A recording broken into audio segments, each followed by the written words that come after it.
Welcome and thank you for attending this presentation on sustainable mining, the future is now. My name is Resa Furey. I'm a senior principal at Stantec. We're all aware of the mining industry's focus on ESG, environment, social, and governance, and the need to move the industry forwards towards more sustainable practices. Today's presentations offer us a look inside what that really means. It's my pleasure to introduce our three speakers on this esteemed panel. Doris Haim-Galvez, Director of Metals at Hatch, Greg Gillen, Senior Principal in Mining at Stantec, and Monica Ospina, Founder of Alltrade. We'll start we'll start the presentation with our first speaker, Doris. Doris is a chemical engineer with a PhD in metallurgy. She's a director at Hatch and ran the Hatch Europe group until March 2017. Before joining Hatch, she was the CTO for Novelis, and that's a leading global aluminum manufacturing company. Welcome, Doris. Thank you, Resa. Good morning. We developed designing sustainable prosperity as a means of building resilience in regions where mining companies are currently the main providers of income. The mining company becomes a catalyst for economical regional development. The mining company uses their position to bring all key stakeholders to the table for all to work in a collaborative way to build a sustainable and prosperous economy. If successful, vibrant, long-lasting business should be the result for the regions affected by mining. DSP is a method and a process to achieve an economy that lasts for the foreseeable future, preserves and improves the environment, and improves the quality of life.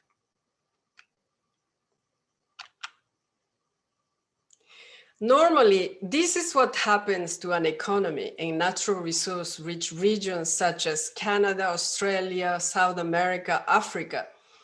There is a boom and it declines. We can see in this graph the purchasing power in the vertical axis and time in the horizontal axis. Mining and other natural resources have a finite life and they can last 20, 50, or 100 years or more. Let's look at the red curve. As a mine goes to full production, some of the income is earned by the local people. The purchasing power of the local people goes up, and as the mine reaches the end of its life, jobs begin to disappear until there's no more income. Now let's look at the yellow curve. If investing in activities to support the mining industry, such as suppliers, hotels, restaurants, tourism, etc., it will follow the same trend as the mining. It will also end when the mine ends. And this is not what we want to happen. The preferred outcome is either continued growth or at least maintaining the level of economic activity. We focus on the green curve and look at types of business that meet high standards of sustainability, that are environmentally friendly, not just to achieve a decent level of wealth, but high quality of life for the inhabitants of the region. We look at solutions that are ideally suited to the region that can be sold regionally, but also to the rest of the world to achieve the same objectives for the rest of the planet. So again, not just wealth, but quality of life, environmentally friendly, secure, good health, and well-being.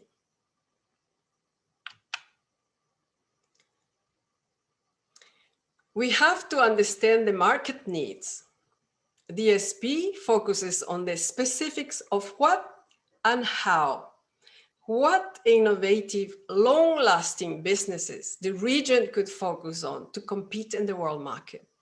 The world market is competitive, and therefore the need for innovation to penetrate and sustain the entry to the world market. In the future, there'll be more need for industries concerned with protecting the environment and climate change, as you can see in this slide. Innovative technologies are being developed that will shape the future. And disruptive industries are already showing significant growth and changing the way we do things today. Canada has the opportunity to go after these things. Since we are more expensive versus other countries, manufacturing commodity products may not be able to compete in the global market where labor cost can be as low as $1 a day. So the knowledge industry is a good opportunity for Canada. Develop and supply technologies such as new industrial processes, process control automation to operate plants more efficiently and manage complex energy ecosystems. Canada has immense mining resources, many of which are currently inaccessible. Using the SP approach, we could accelerate the development of these mines with diversification in mind from day one. We applied DSP to see how we could accelerate mining in northwestern BC. Using the DSP approach to extend the life of these mines, protecting the environment and the culture of the First Nations.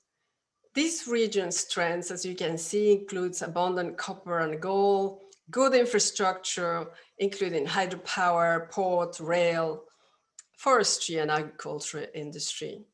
One solution we came up was to set up a collaborative mining economy with shared infrastructure, equipment, maintenance, and using new technologies for remote operations to make these economies more viable, while protecting the environment and collaboration with communities. And also with already clean power, this region could become the center of excellence for low carbon solutions and, for example, power storage. So diversifying clean energy solution know-how and technologies and sell this new acquired know-how to the world. Many of these mines are in remote location where local communities depend on the land, and many mines are transporting people in and out from elsewhere. And when the mine ends, these people leave the region. A better strategy is to establish capacity in a nearby town. These mines can be remote operated from these hubs and use these hubs to diversify to other industries. Communication to the big cities is key to build capacity in these hubs and achieve the level of innovation needed to be sustainable. Northern Ontario, with the largest chromite deposits in North America, is one of the largest wetlands in the world, and is key in water retention and carbon sequestration. Peatlands store 3 times as much carbon as boreal and tropical forests. Peatlands are the world's refrigerators. We could envisage developing a viable economy with the minimum impact to the environment, a mining economy in this region, and develop a business case to keep the pit bog healthy. This region could become the center of excellence for carbon capture know-how technologies. The focus could be pit bog protection and water conservation to keep the pit bog healthy. Research centers could be built within colleges, universities, and communities, and develop the know-how for carbon capture efficiency, pit bog regeneration, and water purification. It is critical, and there is value in keeping forests, lakes, and biodiversity healthy. In addition, Canada plans to decarbonize by 2050, and it is already an energy hub today. It has the opportunity to diversify more in the clean energy market. Quebec, as you can see, with access to the biggest markets in North America and Europe, and also will be running out of power by 2026. So there is a good opportunity for this region to become a clean energy hub, including hydropower, wind, solar, and hydrogen for regional use and export. to perfect the skills to manage this complex renewable power ecosystem through seasons via innovative digital solutions, another opportunity to differentiate in the knowledge industry. There is a potential to grow long-lasting businesses in the economies of Peru and Chile, where more than 40% of copper concentrates in the world are produced. The region will have considerable trouble surviving when mining activity ends, and there is already a severe shortage of water. And as you can see in this map, this region has the best solar potential in the world. Here in Canada, it's blue, so not so good, but still economically viable to make solar energy. But it gets better as you go south, and the best, of course, in this region of Peru and Chile. So they have a unique opportunity to perfect the desalination of seawater with solar energy technology and continue developing to make it viable, and see themselves as developers and not just purchasing the technology from others. There is an opportunity to perfect the technology for desalination of seawater. Once you have water and energy, you can grow agriculture and develop unique products to export to the global market. The DSP method and process is adapted to the needs of the region and the level of development of the region, and natural resources, energy, and skills, etc. For the concept study, as you can see to the right, we build design bases. And depending on the region, we could use geoscience and build integrated natural resource models to visualize subsurface potential, the Earth's formation process, to better understand what else could be done in one region. Layer in mineral systems, sources of water, energy, soil quality, etc. Then adding surface infrastructure, societal data, and climatic data. Also market studies, not just based on supply and demand, but also with scientists who have the pulse of research that is going on in the world to determine what's going to happen in the future and what industries will be needed. And we design solutions, services, products, and technologies that will be needed in the future based on natural resources available, energy and infrastructure needs, and solutions for waste. Once we know what's possible, then education is key for implementation. We have to adapt the educational system to provide the skills and tools to support the diverse industry.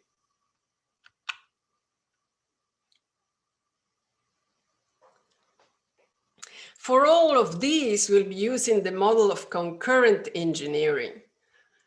All stakeholders get involved from beginning to end, so it's not a linear thinking, and consider all aspects from the beginning all the way through implementation of the new industries. So the models get optimized as the design progresses, as you can see in the middle. What is key? So the objective of DSP is to establish a diverse and innovative business founded on collaboration between all stakeholders, to take the economy from its current state to the diverse industry. And it's key to acknowledge the core competencies, existing knowledge, cultural, ancestral. We need to learn from that and add the skill necessary to support the diverse industry to target the world market.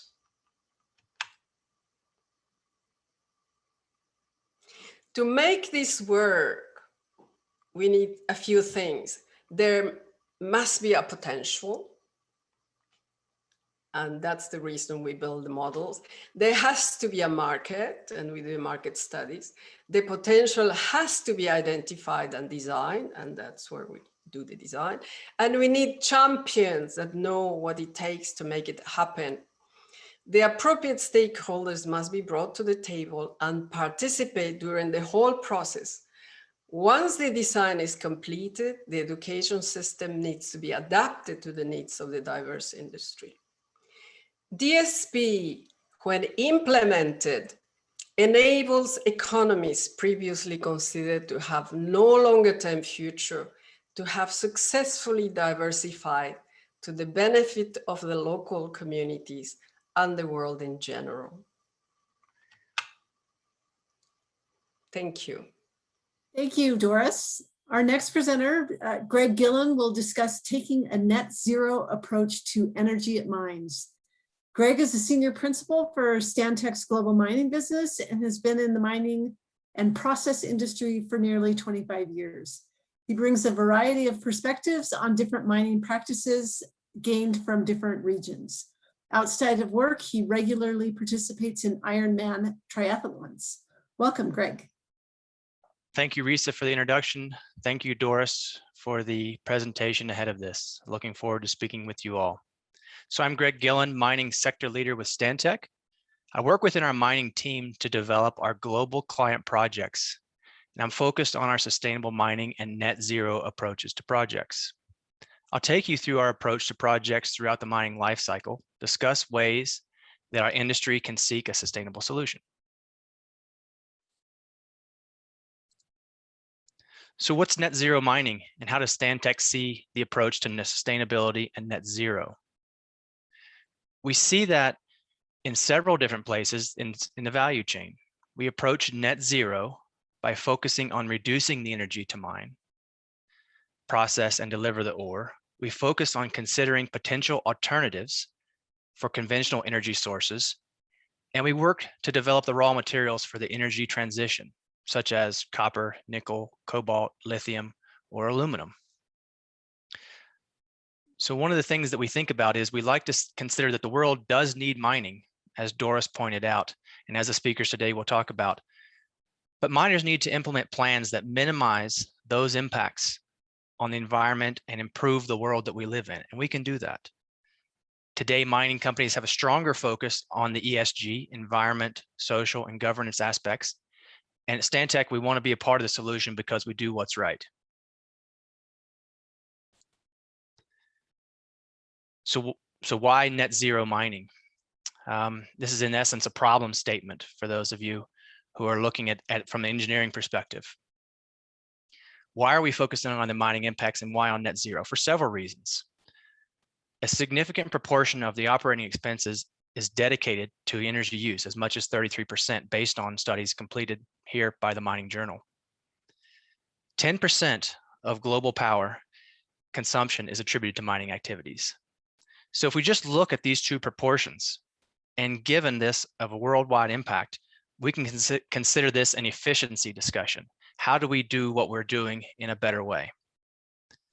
And thirdly, energy consumption is anticipated to increase by more than a third in the next 15 years. Oftentimes, this can be attributed to things such as the declining ore grade, which may require additional processing. As Doris noted, additional water processing or desalination costs, or sometimes trending towards more difficult and challenging mining conditions, such as moving from a surface operation to an underground operation. In addition to the focus that stakeholders are placing on the mining operators, these three statistics identify that there is motivation from the owner and the operators. Getting to net zero depends on where you start. And one way to consider this approach is to look at a continuum of mine development, finding, building, operating, and returning. In the finding stage, we normally are considering this the field exploration, resource development, and early engagement programs with local stakeholders. Building or study phase is when the planning and options or trade-offs occur.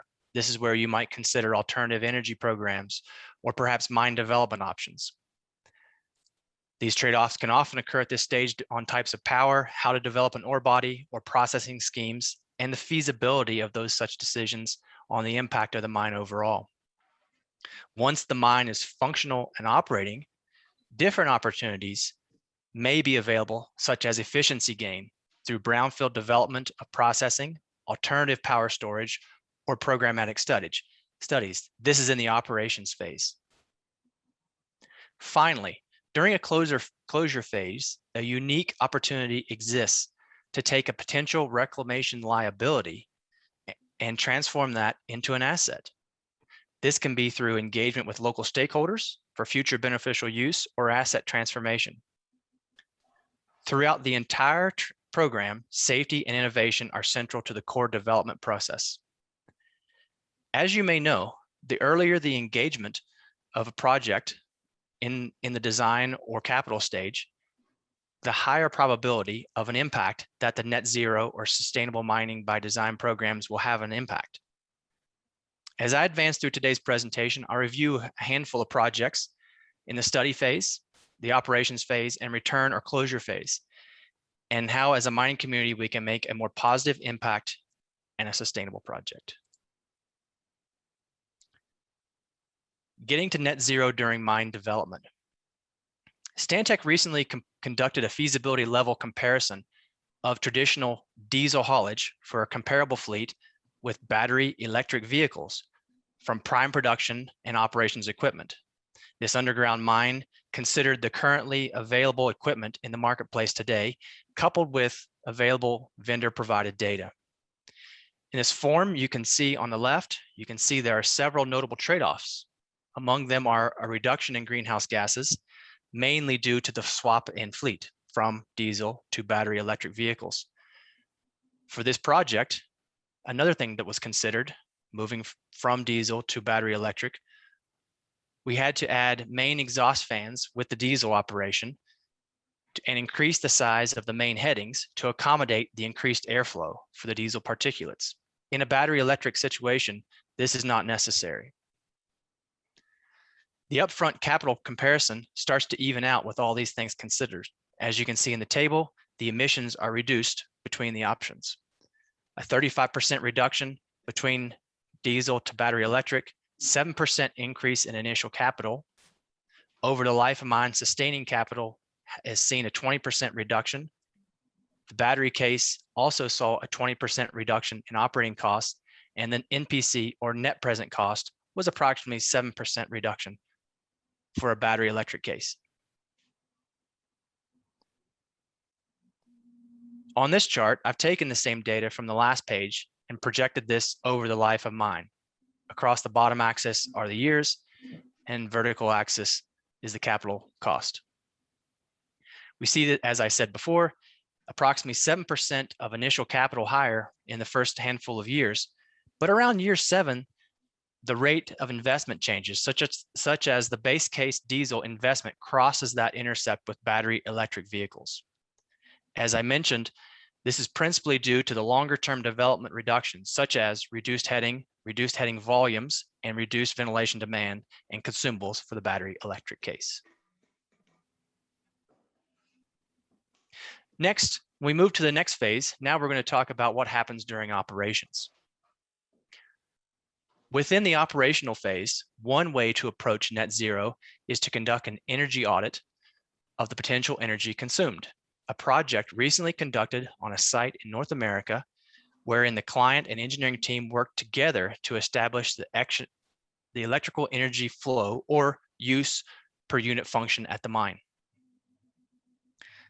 This is also taken over to the concentrator and refinery. Within this program, the team worked to identify, monitor, and analyze electrical energy streams and uses, as well as identify those specific areas that might benefit with minimized electrical energy and cost without affecting production. Key thing here is don't impact the end production, but look for ways to bring in more efficiency. So with this project specifically, the outcomes included recommendations to balance the loads, find equipment cycling or sequencing opportunities to maximize efficiency, and as well, recommendations on how to reduce that energy per production output. For example, more efficient screens, more efficient pumps, or perhaps even ramping options as the equipment was brought online. The challenge is often that the initial capital is much less than the future spend. So we're seeing as much as 70 to 80% of the capital involved is required in the final 20% of those gains. In this project, we saw that a 3% reduction in energy usage in the first year and a 20% projected for the year 3 future development. So getting to net zero during the closure phase can also be an option. Due to infrastructure location and water storage capacity at existing mine sites, they offer a unique opportunity to evaluate the potential of these pits to be reused for hydroelectric powers. Post-closure, the presence of either 1 or 2 pits offers mining companies the opportunity to reconsider those value-added opportunities, as I said earlier, to change a liability perhaps into an asset. Many mine sites around the world are being considered, and in this case, here are 2 specific examples of mines that have been repurposed for hydroelectric power and pump storage. These 2 projects are Eagle Mountain in the US, in California in the US, and on the right is Dinorwig in Great Britain in Wales. This Eagle Mountain project was in the Mojave Desert and was approximately a 1,300 megawatt pump storage project. Dinorwig, on the other hand, is the largest pump storage plant in Western Europe and is constructed in an abandoned slate quarry. Even more impressive is that the total plant capacity is approximately 1,700 megawatts, and the total water storage capacity is about 9 gigawatt hours. I'll take another look here in the next slide to show you what's within this project. This is a cutaway of the Dinorwig operation. You can see here 2 different phases of power following the blue arrows. In the generation mode, where the water flow is going down, and in the recharge mode, where sometimes you may pump back up when the water needs to be refilled, pump back up into the upper storage chamber. Some of the key characteristics of this type of operation are the length to head ratio, or the total length of the pump system to the head generated. Usually this likes to be somewhere around 10, but the smaller the better. As well, we like to see unfractured geology. As you can understand, we want to make sure that the water we have in the upper pit remains in the upper pit and therefore reduces and limits the leakage. And obviously, the relative water capacity in the region makes an impact. And finally, the local transmission lines that came into the mine can be used for supplying power to the local grid. The mine can be a positive influencer on reaching net zero emissions. In addition to 3 concepts I went through above, reduction can be sought through ventilation on demand, which, for example, underground mines become a smarter distribution of ventilation volume, or perhaps sometimes optimize material logistics, as I've shown here. The opportunity for hydrogen implementation is high on several key operators and tier 1 global mining companies, as you've seen recent announcements by many of the major mining operations. In summary, consider the phases of the mine life: find, build, operate, and return for alternative approaches to reducing the energy usage, and therefore trending towards our goal of net zero and sustainable mining. Thank you for your time today. Thank you for the opportunity to speak with you about what we're doing. Please be safe and reach out to me with any questions. Thank you, Greg. Our final speaker for this session is Monica Ospina, who's going to present on engagement, collaboration, green energies, and supply chains, paving the way for sustainable mining. Monica Ospina is founder and director of Alltrade. She is a corporate social responsibility and sustainability expert. Her innovative approach transforms conflict into development of human and social capital, as well as value for investors. This approach has helped improve the perception of mining and the well-being of communities in regions around the world. Welcome, Monica. Thank you very much, Resa, and thank you, Doris, and thank you, Greg, for paving the road to talk right now from the community perspective. So what happened from that angle and how important it is to move and have discussions around how to inclusion and diversity translates into the future of mining. So let me just start by sharing a little bit about the angle that we're coming from. Alltrade, we are a social economic development firm solutions and work in implementing solutions that not only ensure productivity for the mining industry, but at the same time, we look to find balance with what is development for communities impacted by the operation. So let's start by, let me take you first to understanding a little bit of what is happening in terms of the world of mining and the trends and changes that are happening in the world. And some of these might become very close to you as you live it and travel and see it in many jurisdictions where mining happens. So the major mineral deposits around the world right now, as you can see in this map, many of them have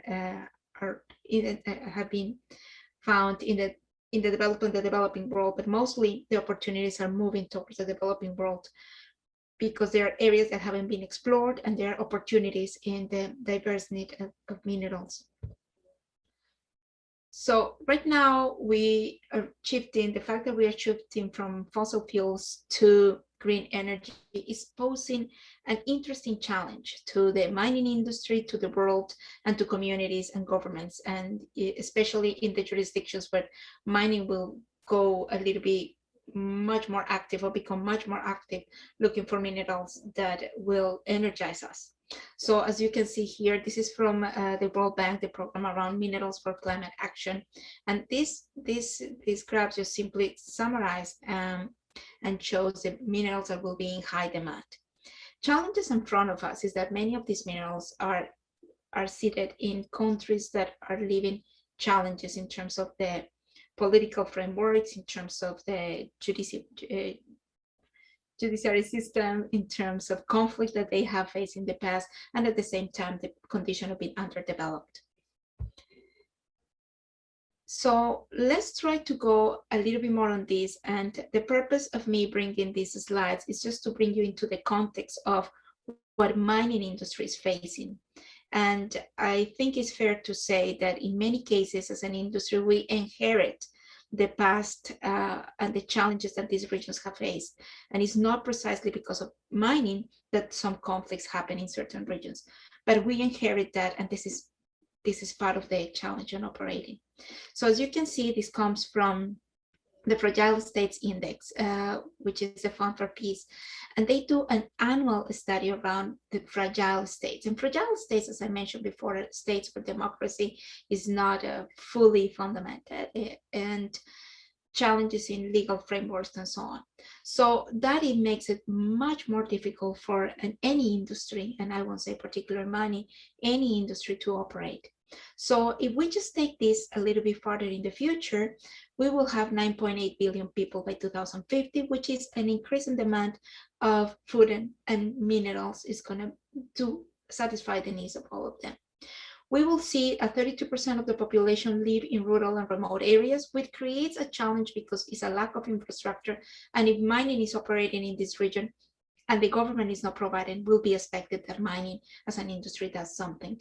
And the other piece that is kind of a big number is that we probably gonna find 1.2 billion people that might be forced to migrate due to conflict.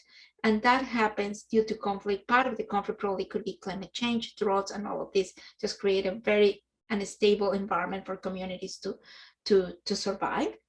At the same time is a civil conflict and civil war happening there, and extreme governments that we have seen already also are reasons why people migrate due to conflict. So we are going to be facing that too. So as we can see, we are going into mining happens in a world, in a region that already faces challenges and conflict. How we can work on that is that I'm going to go into the other side of the collaboration, and it's just looking to do the analysis around engagement and why engagement goes as a top priority, and why the social license is becoming as a top issue ranked by many analysts and risk analysts about it, one of the main issues for the mining industry. One of the parts that is interesting is to see that in terms of democracies in the world, we have a big number of countries that had adhered to democratic systems. We all say, well, this is fantastic. With democracy comes the freedom of speech. With democracy comes the freedom to choose and be chosen as for governments. With democracy comes the opportunities as citizens to choose and who is going to be your president and who is gonna legislate in your favor or not. So that has that advantage, and the world has pushed big time around democracy. And I just bring this because I found it very interesting just to see that in the 50s we only have 804 million people who were part of democratic systems, and right now we are going to 4.1 billion people who are already part of democratic systems. So the number of people, it is increasing around democratic systems. But now let's go to how we use our freedoms. And technology in the last years has created a space for people to express themselves, a space for people to express their opinions. And under democracy, you have the freedom to do it.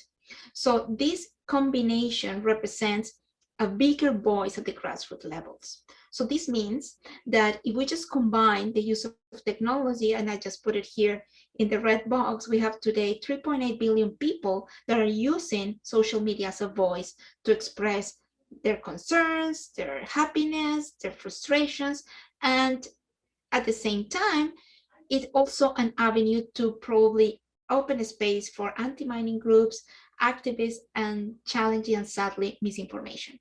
And the other point is that this exposed the industry for goods and bads. So with all of these numbers and how we're moving is how we handle this, and how engagement and community participation and inclusion is critical part of the mining of the future. I would like to take you to this part, and this is a video taken from one of the projects that we have been participating, and it's just taking us to the reality of mining when it starts. So we start walking, as you can see, we just walk mountains and regions in the search of minerals and potential mineral deposits that could represent an opportunity for many people. But when we go in these mountains, it's amazing how the work of geologists and they find something in this environment is incredible. But at the same time, when we just move it to the human capital perspective and the social capital, we'll see that it's a huge challenge. The remote areas where mining goes represents a challenge for development, represents a challenge to land in conflict, and represent a challenge with governments. In many cases, these regions are totally ignored by their governments because they don't have the capacity to meet their needs. So at the same time, the geologists are going through the mountains and exploring and looking for sampling the areas in the search for minerals. On the social angle, that is the angle that I can speak, we're going through the mountains and see that we encounter human settlements. And I will say that this comes in two avenues. It will be regions that probably haven't been explored before, and a lot of the fear and the unknown, it becomes the main risk of communities in so many cases oppose projects. Some other cases, sadly, they have bad experiences, in some cases with mining and some cases with other industries, and how the relationship has been created, the level of respect to their rights, respect to the land, respect to their traditions, respect to them as a human beings, just comes in the middle of a challenge of an industry trying to progress. So we go also and explore here and trying to see what could be the social and environmental impacts of the regions where we are going to be looking to work and bring the project.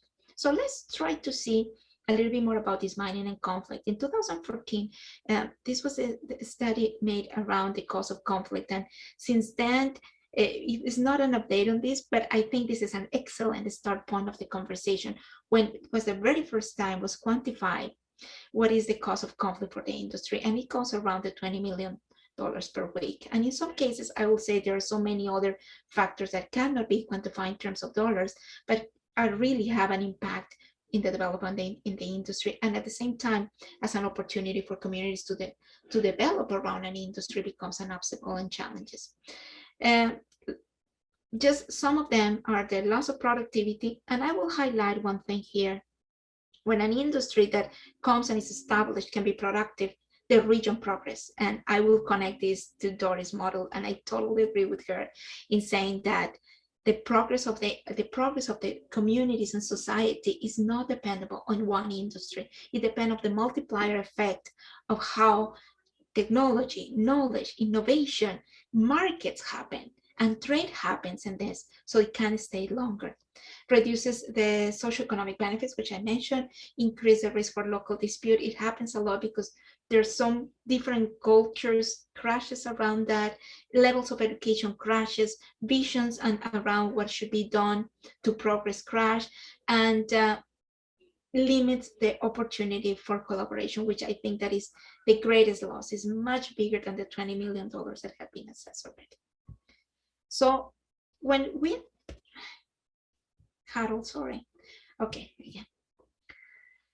When we go to mining and community conflict, what could be the root causes of the conflict precisely with mining? The first one will be land rights, and land rights is linked to ancestral lands, and is also linked to the challenges that governments have in some countries, and happens a lot in the developing world, in defining land rights for communities who had been just irregular settlements for years.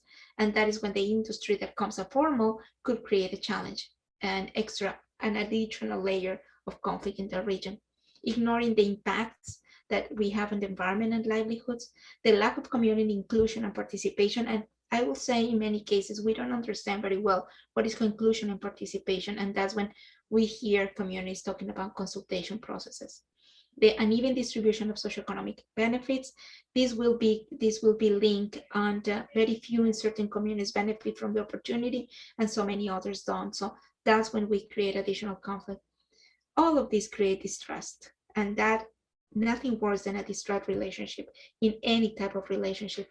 Misinformation, and we already talked about how social media could be an additional challenge for misinformation, or could be an excellent opportunity to inform. And one of the things that we notice is that sadly, social management and community engagement processes are taken very informal and not very professional. So that creates a challenge in that case.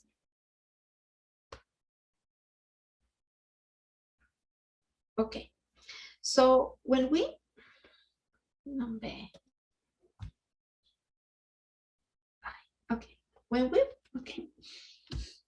when we build conflict-free environments for collaboration, basically, we really need to create an environment for dialogue. The professional approach to social management is a strict, rigorous discipline process. I always highlight the social sciences as strict in terms of the processes and organization as it is geoscience or any other science. We have to identify with the community what could be the root cause of conflict, what could be, and design and co-design together solutions for collaboration. And this takes time, and this is one of the challenges when we work with the industry, because the industry and the engineering piece, the construction phase, the expectation from investors, the challenges that the company has at the interior in terms of meeting deadlines and managing all of these expectations outside, don't match the time that we need to build a trustworthy relationship with the community. And even more if we are in a conflict area, because moving these communities to start working and collaborating with a new player that they don't know, it takes time for us. So that is one of the challenges in terms of timing. Empowering communities and transparency in reporting is critical part of the conversation to happen. So I want to show you very quickly one case, because I think that this will relate to the future of mining. This case, it happens in Durango, Mexico, and where we move, and I will take you to the scenario because it's a very interesting story. This is this mountain here is called Cerro Sacrificium, and as you can see, I put 3 points of view. The first point of view is the mine site. This is our client, is a mining company. By the way, I would like to highlight this was a small company. So I highlighted it's small because it just proves that it's not the value that you invest on this as the quality of what you invest on this. So any company can do it. So this was a mining site, and there was a really good potential for that. For locals, local communities, they didn't see a mine. They saw a source of water. And for the farmers in the region, was the only crop of the year. This is a region in Mexico that is very dry, that it rains once a year, and farmers have one crop per year. So you can imagine the amount of risk that they face if the mine just doesn't respect the water sources. It would be just a collapse in the local economy. As you can see, the valley is irrigated once a year when it rains. So when we were working with the communities, we did a complete social impact assessment, and we went from farmers to houses. We have a team of hydrologists working with us when we were able to understand after the anger and frustration expressed by the community, there was a water issue. So we were able to team up with technical experts helping us to really understand how far water it could be an issue for them, or how far we can go in terms of the solution. And it's very much on what Greg and Doris were highlighting around bringing technology and bringing innovation and bringing knowledge together to create solutions for later. We were able to identify the root cause of the issue. We were able to understand how many farmers were there. And we were able to understand also that the discourse that traditionally was saying that, okay, mining comes to your town, it is a lot of jobs, was not the case in this town. In this town, due to the social dynamics, we have a population, the demographics are people older than 40, and big population with around in their 60s, and their daughters and sons, many of them, sadly, they immigrate to the US illegally, and there is no chance for them to come back. So this is a town that depends on farming, and that's the only thing they want to do. And the idea of getting a job in a mine was not very appealing for them. They were heated. They were very, very concerned about having the mine in town. They were very concerned about water sources, and they start expressing their frustration. At the beginning was very, very difficult, I must say. But when we were working with them in understanding, it opens a space for dialogue. It opens a space to even understand if there was another possibilities and opportunities to getting water. And I love this picture. I would like to share with you that one that is at the bottom. This is Don Roberto with his computer. And he brought his computer to all the meetings because he wanted us also to understand from what he thinks was technical from his angle. And that was amazing. Actually, it helps a lot in the process. So as a result of this exercise, we were able to work with the engineers in really understanding that 3 sources of water were critical to irrigate the valley. And this was an excellent opportunity for the community to know exactly what was happening. That was a transparency process. And at the same time, was an opportunity for the community to have a voice in seeing what could be done and how effective this could be. And at the same time, for the company was kind of preparing and getting ready to protect the water sources as the strategic point to maintain the social license. So all of this to say that mining of the future is a matter of collaboration. Mining of the future is a matter of sharing ideas and bringing knowledge, and mining of the future is how we can make this happen, all of us together. Thank you very much. Thank you, Monica. So I'd like to have all the panelists join me for a discussion. Panelists, your presentations offer a lot of really great insights into the path forward to make mining a more sustainable industry. And I wonder, maybe Greg, you can start, if you can talk about some of the complicating factors, like what are the obstacles to the net zero mining solution? Sure. I talked about this in my presentation around complicating factors being getting over this initial hurdle of the view that there's a lot of capital required or that this may not pay off in the end, right? So I would say that taking a long view on the project and understanding that there can be a net positive capital impact to the project while still operating with a net zero perspective. I would just also add that the challenge as well is that like a lot of projects we see, whether it's on the project at the mine site or maybe a personal project, there's a lot of effort at the back end to get to those last little bits of gains. So keeping that in perspective, oftentimes there's 70% or so at the end that gets that last 20% to gain.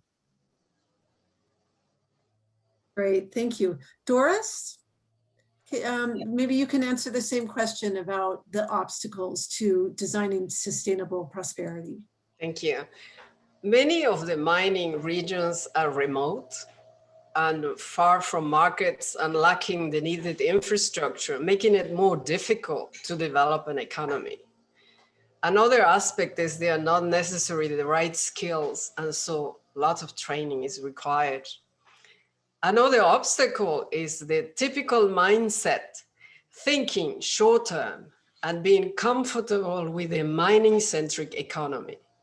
But as we all know, mineral resources have a finite life.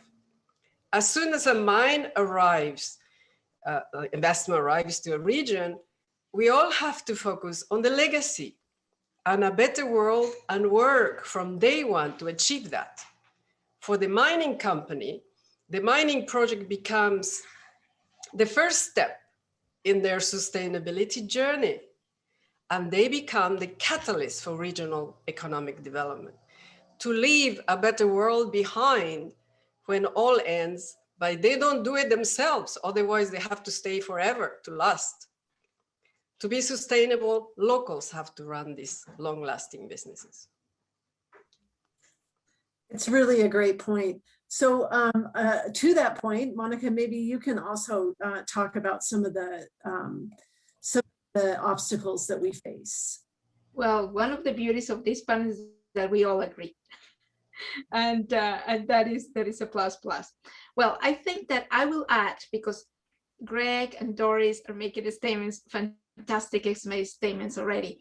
I will add that time is a constraint, because as I mentioned in my presentation, the time of running an engineering project goes in a very structured way. The time for government is limited to the 4 or 5 years period that they are in the government. So their mindset, and I will add to Doris, is a short-term thinking that doesn't help much in the commitment to lift up a region. And regions are lifted by generations. The regions that are to the level of development that we would like to see is the grandfather paving the road for today's children. So we need that long-term vision that doesn't happen in the time of a government, doesn't happen in the time of engineering project, doesn't happen in the mind of investors that they want to see the profits very soon. And communities are also very anxious. So they want to see the mine tomorrow, and they want to move from the mule to the Ferrari after the presentation is over.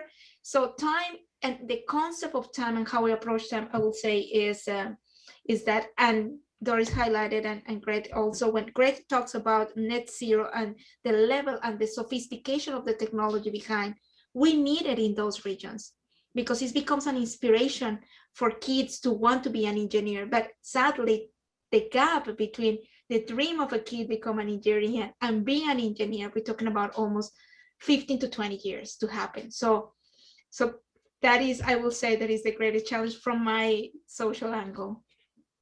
I'd like to thank all of the presenters today, Doris, Greg, Monica, for the thoughtful preparation and presentation of their topics. And I'd also like to thank all of you for joining us today. Please stay safe.